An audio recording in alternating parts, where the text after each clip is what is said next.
Nephite News Network. I'm Abaniha. And I'm a Railsite. And we have a story for you.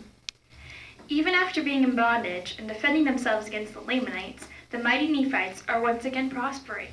Because of their commitment to God's commandments, they have found peace in the land bountiful. This just in, not bountiful, but rather Zarahemla. They are bouncing back after years of turmoil under the reign of King Noah and his priests because King Noah ruled against the commandments. Therefore, obeying the commandments brings unity and peace. And now to sports! Thank you, host. Today on the sports segment of the Nephite News Network, we are discussing Moroni's latest developments and war strategies. Today, here we have the latest version of our shield that our soldiers will be using in the field. As you can see, it has been reinforced with multiple layers, and we have a new design. It is circular with the star in the middle. Additionally, it is being made out of new metal that is used to protect our soldiers. It's aluminum. We're very excited about this new development, and we hope that it will help reinforce our success in the battlefield. Additionally, Moroni has added new fortifications to protect our soldiers and our city. Additionally, he has dug up earth and added pickets to surround our city and protect us from stones being cast. And now to Ether with the battle strategy. New developments and fortifications have made retaking the cities that we have lost to the Lamanites very difficult. And so Moroni has resorted to using different stratagems to take the cities without the shedding of blood. Specifically, there are two main conflicts that we have reviewed. One is the city of Mulek, and other, a little bit farther south, the city of Gid. So first, in the city of Mulek, let's say this is the city. The Nephites are situated south of the city. And so what Moroni did was he used Teancum with a small force to lure the Nephites out of the city. So the Nephites are pursuing Teancum. Meanwhile, Moroni takes his own force, conquers the city while the Lamanites are away, and then starts marching out this way. Meanwhile, Lehi has met up with Teancum, and they turn the tide on the Lamanites, who are afraid of Lehi from previous battles at the river Sidon. And so they manage to turn the tide against the Lamanites. And so the Lamanites retreat right into the hands of Moroni, and they're all surrounded. And so they're defeated.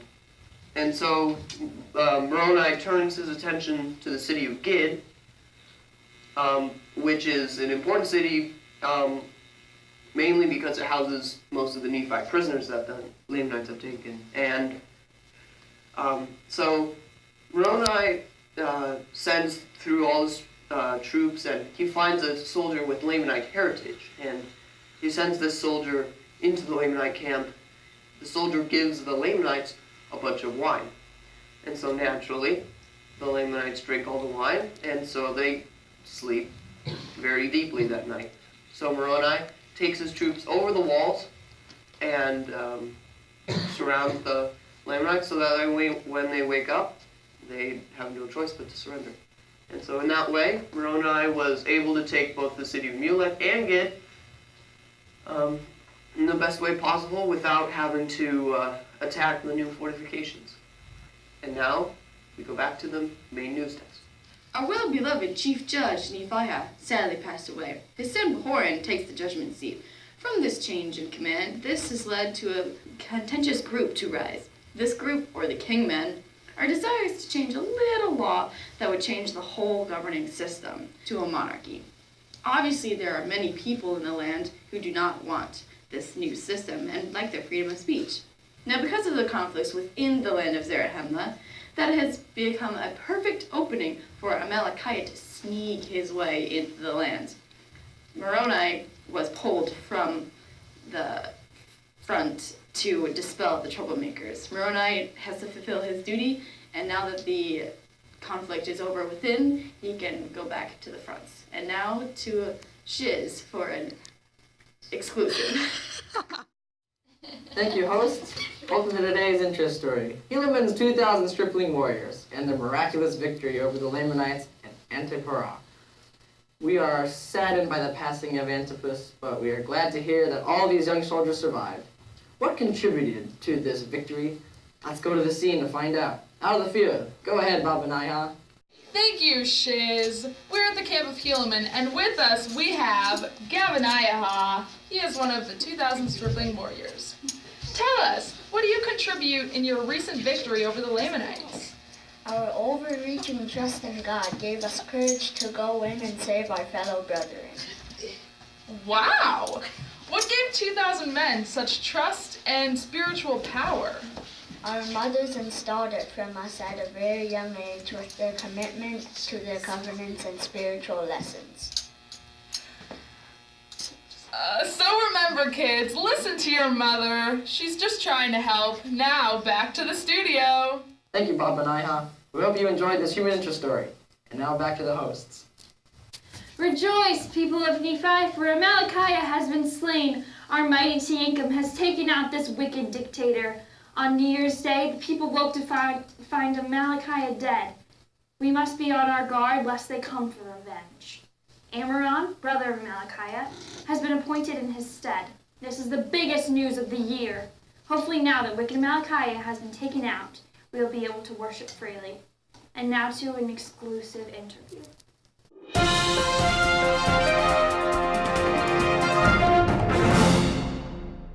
Welcome to an exclusive interview with Moroni, our war hero who raised the title of liberty. Moroni, what do you think the solution to war could be?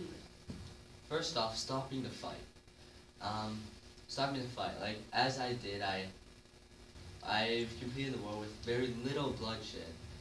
And we gave the Lamanites many chances to stop fighting. During those times, we've said, we need to stop fighting, you need to repent. And if they did, we let them go. I see. I've noticed that you've taken cities without much shedding of blood, like you said. What's your rationale on that? Well, we believe as part of the Ten Commandments, thou shalt not kill. So, we get our strength in our armies from the Lord. And if we go killing people willy-nilly, we sort of lose that power. So we have to know when the right time to fight is and when the right time to stop is. That makes sense. What is your opinion on modern entertainment and games? The youth these days, some of them are pretty good, but video games, pretty violent. We never had that kind of stuff when I was around. People are just being a little too aggressive nowadays. Like I said, too much shedding of blood, killing of innocent people. People aren't really fighting for defense anymore. They're fighting just to fight. You were talking about the youth of today. What do you have to say to them? Stop hurting people. Stop doing violent things. It's not good for your health or anybody else's health.